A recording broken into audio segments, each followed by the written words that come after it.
ليسجل هدف التعادل وركلة تعادل المنتخب الاماراتي ليتمدد الامر.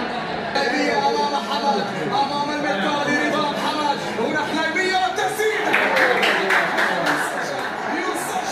يسجل رضا حلمية، تصدى حمد المثالي، لكن الكرة استقرت في الشمال. المثالي اختار الزاوية، اختار المكان الصح، تصدى للكرة.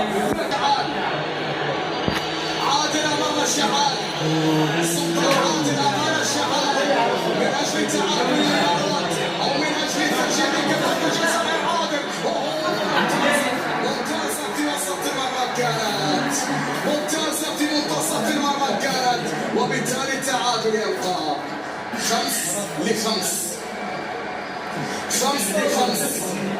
هكذا الان الامور في وسط والدعوات بين ظهورنا. سنتين دراوي على التبديل، دراوي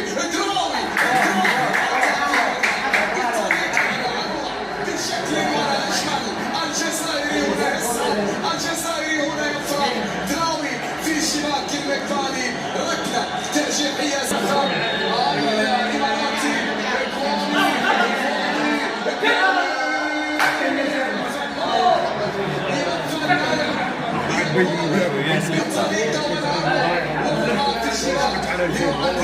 الاماراتي بكرة كوامي صعبة. هذه الكرة من كوامي بالقدم اليسرى. الجزائري يدخل أمام المثالي. يا لا هذا هو اللي ضيع الأول.